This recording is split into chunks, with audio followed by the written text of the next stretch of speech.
Halo.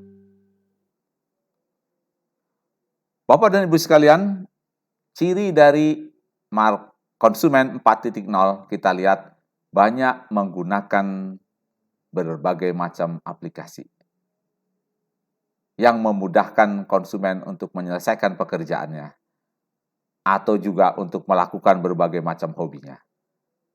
Nah, ini adalah salah satu contoh dari Google Play atau Play Store.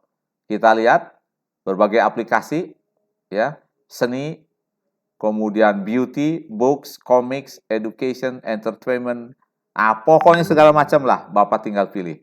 Dan saya yakin di dalam handphone Bapak terinstall lebih dari satu aplikasi ini. Nah, inilah ciri daripada konsumen 4.0. Bagaimana salah satu kegiatan, salah satu kebiasaan dari konsumen 4.0 adalah mengupdate aplikasi agar menyesuaikan dengan keadaan mesin dan juga keadaan tantangan dari komunikasi. Bapak dan Ibu sekalian, baik, selanjutnya kita akan membahas bagaimana membedah konsumen 4.0 ini di dalam dengan menggunakan perspektif proses keputusan konsumen yang saya jelaskan di awal sebelumnya. Baik, Bapak dan Ibu sekalian, kita perhatikan kotak di tengah ini. Ini adalah keputusan yang diambil oleh konsumen melalui 6 tahap. Yang pertama, tahap need recognition atau pengenalan kebutuhan. Yang kedua, pencarian informasi atau information search. Yang ketiga, alternative evaluation atau evaluasi alternatif. Yang keempat, pembelian. Yang kelima, konsumsi. Yang keenam adalah evaluasi pasca konsumsi. Nah, kerangka berpikir ini akan saya gunakan di dalam membedah perilaku konsumen 4.0. Baik, yang berikutnya. Kita melihat karakteristik konsumen dengan menggunakan kerangka berpikir tadi. Jadi kita melihat karakteristik konsumen berdasarkan perspektif behavior. Bagaimana respon konsumen terhadap marketing 4.0. Nah, marketing 4.0 ini bahasa mudahnya adalah direpresentasikan dengan marketplace, sosial media, website, internet, dan lain-lain. Nah, yang pertama, tahap pengenalan kebutuhan. Nah, ternyata marketplace, sosial media, website, dan internet ini mendorong konsumen, memotivasi konsumen lebih cepat dan lebih banyak mengenali kebutuhannya. Dan akibatnya, ini akan mendorong, meningkatkan keinginan dan juga desire-nya. Ya, keinginan, kemudian di atas keinginan itu adalah desire, ya kehendak yang sangat kuat. Contohnya adalah bagaimana sosial media sekarang menampilkan sharing berbagai macam wisata atau destinasi. Dan ini tentu akan mempengaruhi konsumen yang melihatnya. Tidak jarang orang memutuskan tempat yang akan dikunjungi berdasarkan kesaksian dari konsumen lainnya. Nah, terkadang sosial media juga menampilkan berbagai macam iklan. Sehingga ini mendorong konsumen untuk berpikir, oh ini dia produk yang saya butuhkan. Nah, ketika kita mengatakan ada sebuah produk yang diiklankan lewat sosial media, kemudian kita mengatakan, oh iya ini produk ini saya butuhkan untuk mempermudah pekerjaan saya. Nah, inilah yang kita sebut dengan need recognition.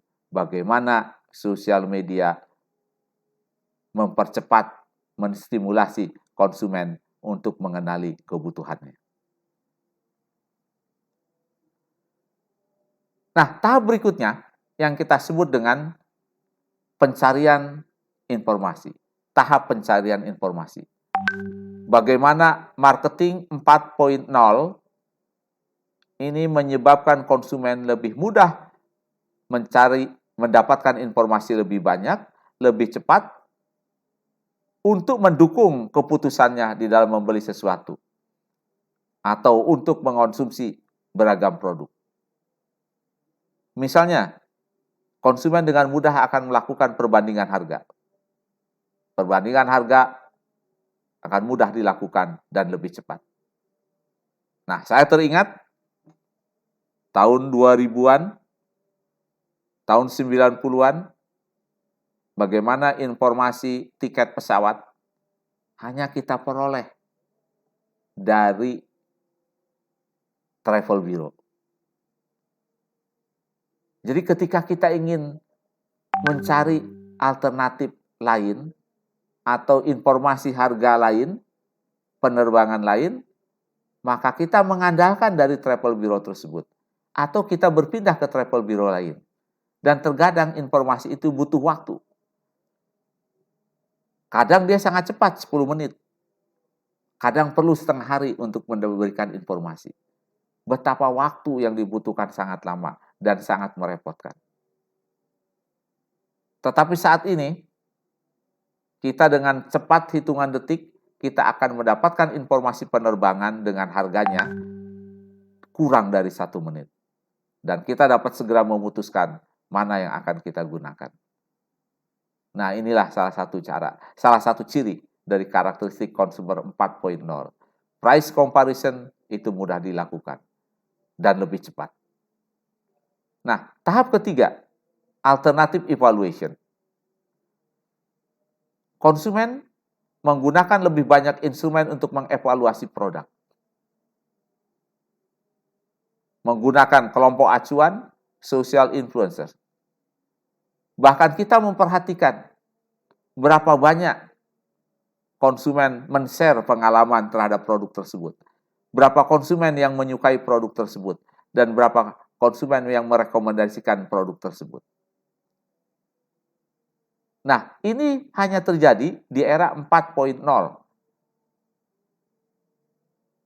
Karena penggunaan sosial media dan marketplace ini mengakomodir bagaimana konsumen memposting pengalamannya di dalam mengkonsumsi produk tersebut. Nah, inilah salah satu ciri dari konsumen 4.0. Konsumen juga bergabung dengan brand community. Maka dia akan dengan mudah dapat membaca dan melihat kesaksian konsumen lain di dalam menggunakan produk. Nah, tahapan seperti ini tidak akan kita peroleh pada era sebelum konsumen 4.0. Nah, ini salah satu contohnya, rating yang sering digunakan oleh konsumen dalam mengevaluasi produk. Kita lihat bintang 5, artinya bintangnya maksimal 5, artinya konsumen banyak menyukai produk ini. Dan ini yang salah satu yang digunakan instrumen untuk menilai produk tersebut. Apakah dibeli oleh konsumen atau tidak. Tahap yang keempat, yang kita sebut dengan tahap pembelian. Pada era sebelum 4.0, kita lebih banyak datang ke toko, ke pusat perbelanjaan untuk mencari dan memilih barang. Namun sekarang, tersedia marketplace, toko online, e-store, apapun namanya. Konsumen mulai membeli lebih banyak melalui marketplace atau kombinasi antara online dan offline stores. Berikutnya kita juga melihat pembelian barang dan jasa melalui marketplaces itu diiringi dengan penggunaan electronic money yang lebih sering. Sebagian konsumen menggunakan kartu kredit, dan tentu berikutnya adalah menggunakan delivery services lebih banyak dan lebih sering. Nah, inilah tahapan pembelian yang dilakukan oleh konsumen. yang tidak terjadi pada saat sebelumnya. Dalam 2 tahun terakhir, beberapa puluh jenis electronic money ini dipasarkan. Dan saya yakin Bapak dan Ibu akan menggunakan berbagai macam aplikasi. Bahkan beberapa konsumen menyimpan beberapa aplikasi dari e-money di dalam komputernya atau di dalam handphonenya.